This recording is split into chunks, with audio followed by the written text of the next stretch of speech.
जय हिंद दोस्तों। तो welcome back to YouTube channel friends education. तो गाइज कल नहीं परसों हमने आपको एक प्लेटफॉर्म दिया था। मतलब क्या है, हमने आपको एक रास्ता दिखाया था जिसके ऊपर छोड़ दिया था और ये कहा था कि आपको उस प्लेटफॉर्म तक जाना है खुद। ठीक है, तो काफी बच्चों ने किया है वो। अरे मैं क्वेश्चन की बात कर रहा था, वो क्या था, डेरिवेशन की। जिस डेरिवेशन में हमने इलेक्ट्रिक डायपोल के कारण जो इलेक्ट्रिक फील्ड किसी एक इक्वेटोरियल पोजीशन के ऊपर होगी वो कितनी होगी नेट, उसका डेरिवेशन कराया था ना।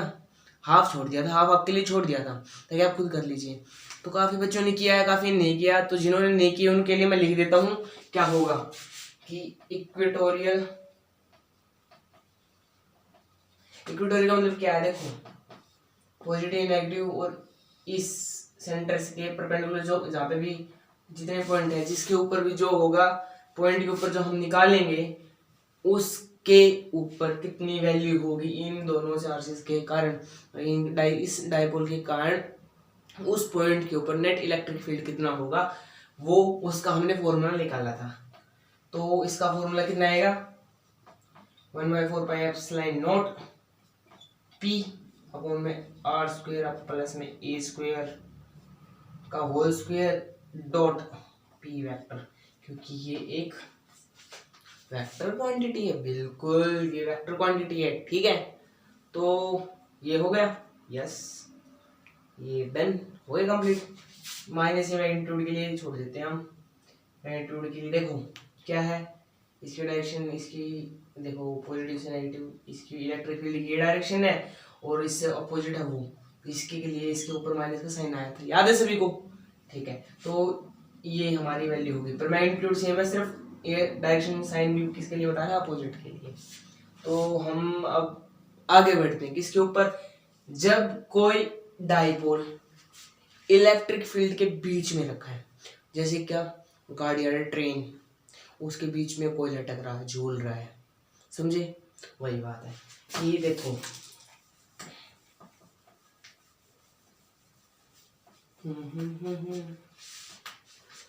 भाई, यहां से इस डायरेक्शन की तरफ है इलेक्ट्रिक फील्ड,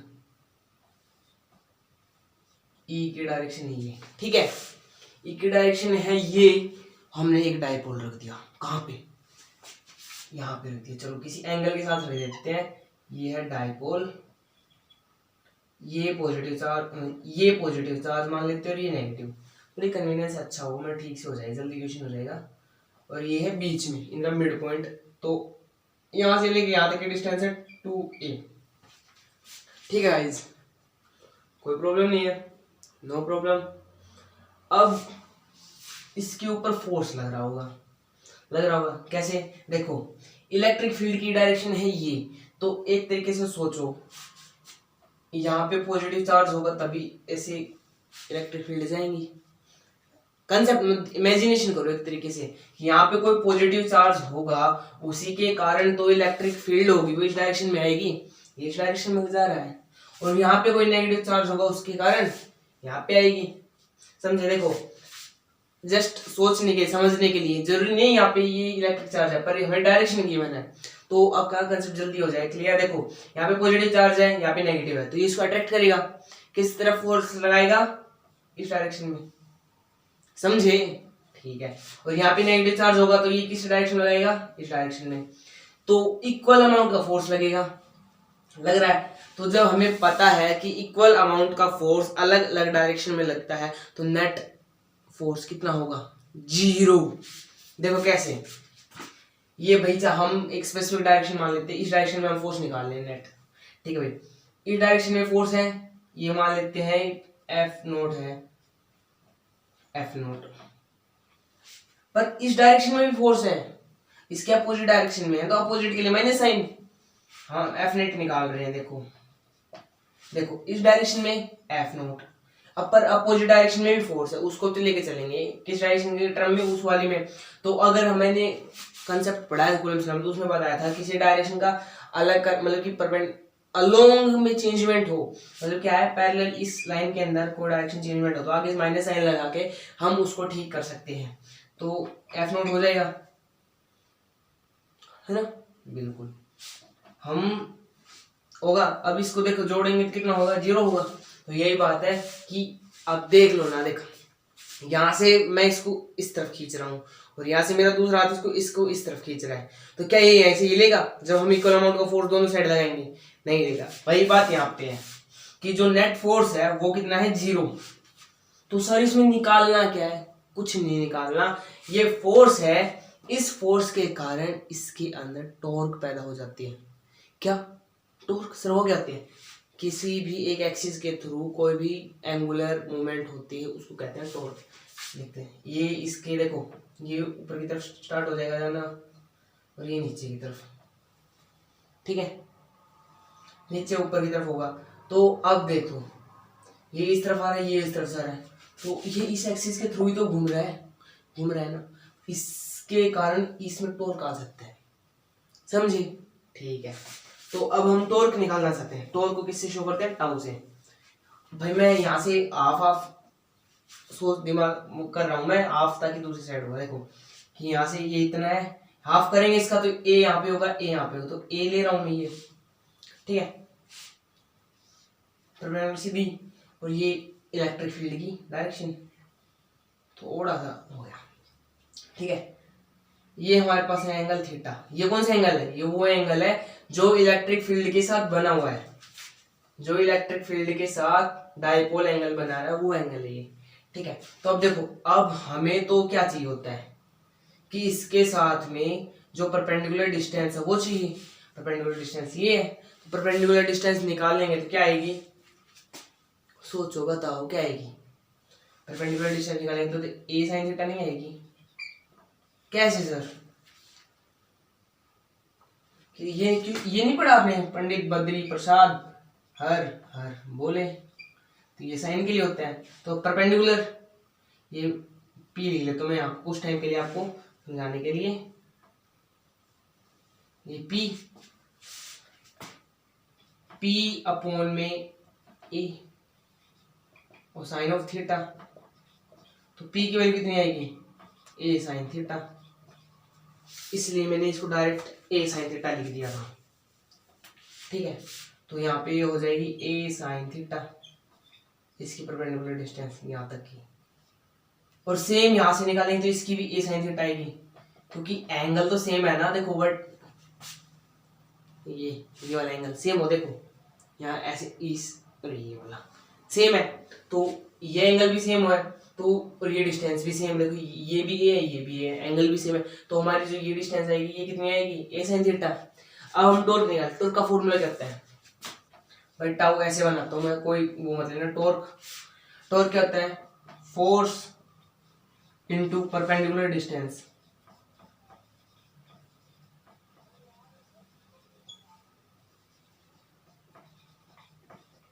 ठीक है। अब फोर्स तो हमने पता है, किसी भी चार्ज पार्टिकल के कारण इलेक्ट्रिक फील्ड के अंदर होगा तो क्या फोर्स लगेगा? क्या फोर्स लगेगा? इलेक्ट्रिक फील्ड होती है फोर्स इनटू क्यू होती है, क्यू नोट टेस्ट चार्ज, तो इतनी कितनी होगी? Electric field into Q note. ये बताओ मेरे को ये कितना है? साइन थीटा, ये sine theta.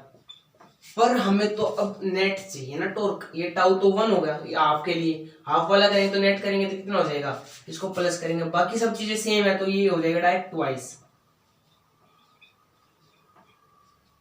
A sine of theta, ठीक है। अब मैं आपसे एक चीज पूछूं, छोटी सी चीज, छोटी सी, तो मैंने आपको डाइपोल पढ़ाया था, तो डाइपोल के क्या बताया था? डाइपोल होगा, क्या होगा? चार्ज इनटू उनके बीच की सेपरेशन। देखो यहाँ पे सेपरेशन मिलके बना रहे दोनों, और चार्ज क्यू नोट ही है, मतलब कि जो हमारा चार्ज है टेस्ट चार्ज वही तो लेते हैं क्यू नोट, यहाँ पे क्यू नोट है, ठीक है। तो ये मिलके बना रहा है क्या? क्या बना रहा है? क्या बना रहा है? Dipole movement. तो E P sine of theta, समझे? देखो समझ में आया? 2Q 2A मिलके डिस्टेंस इन दोनों बीच की, और चार्ज हमें गिवन ही है, तो ई पी साइन थीटा, ये फॉर्मूला है किसका, टॉर्क का, ये है टॉर्क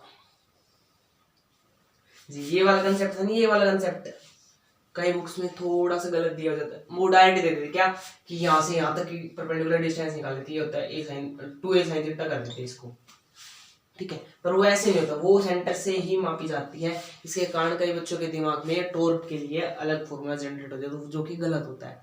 तो टॉर्क हमारी आ चुकी है ई पी साइन थीटा। अब साइन थीटा है, तो हमने 11th क्लास में क्रॉस प्रोडक्ट पढ़ा ना, तो वहाँ पे अगर हम टाउ मतलब कि एक ये वेक्टर क्वांटिटी है, इसकी डायरेक्शन क्लॉकवाइज एंटी क्लॉकवाइज होगी वैसे ही। तो अगर हम इसको बनाना चाहें तो क्या बनेंगे,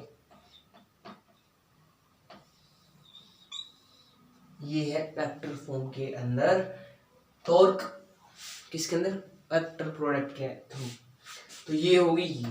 तो एक छोटा टॉपिक और है जो भी कई मतलब कि पूछ लेते हैं कई बार एग्जाम में, 1 मार्क्स में आ सकता है, क्या है आइडियल डाइपोल क्या होता है। आइडियल सर जो सारी बातें माने आइडियल बच्चा, नहीं वैसा कुछ नहीं, हाँ पर आइडियल हो जाएगा कुछ ऐसा ही, देखते हैं। आइडियल डाइपोल, देखो कोई भी डाइपोल है, पॉजिटिव नेगेटिव, जब भी चार्ज की क्वांटिटी मतलब चार्ज की अमाउंट बहुत ज्यादा है, टेंड्स टू लाइक इन्फिनिटी, ठीक है, और उनके बीच की सेपरेशन बहुत ही कम है, समझे, तो उस सिचुएशन पे जो डाइपोल होगा उसको हम कहेंगे आइडियल डाइपोल। डाइपोल है उसको फॉर्मूला क्या होता है, चार्ज इनटू सेपरेशन,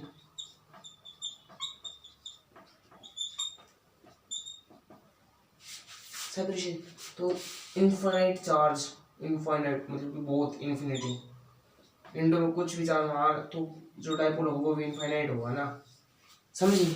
तो इस टाइप का जो डाइपोल होगा उसी को हम कहेंगे आइडियल डाइपोल। अगर डेफिनेशन तौर पे लिखना चाहो तो लिख सकते हो, a dipole which have charge of infinity with having a very small separation between them. Okay, तो होप गाइस आपको हमारी आज की वीडियो अच्छी लगी होगी, आपको कुछ अच्छे अच्छे पॉइंट्स मिल गए होंगे। तो हम मिलते हैं आपको अगली वीडियो के अंदर, अगले लेक्चर के अंदर।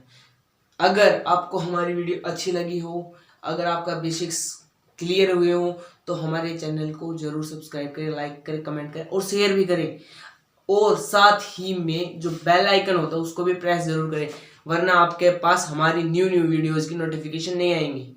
ठीक गाइज, तो चलते हैं।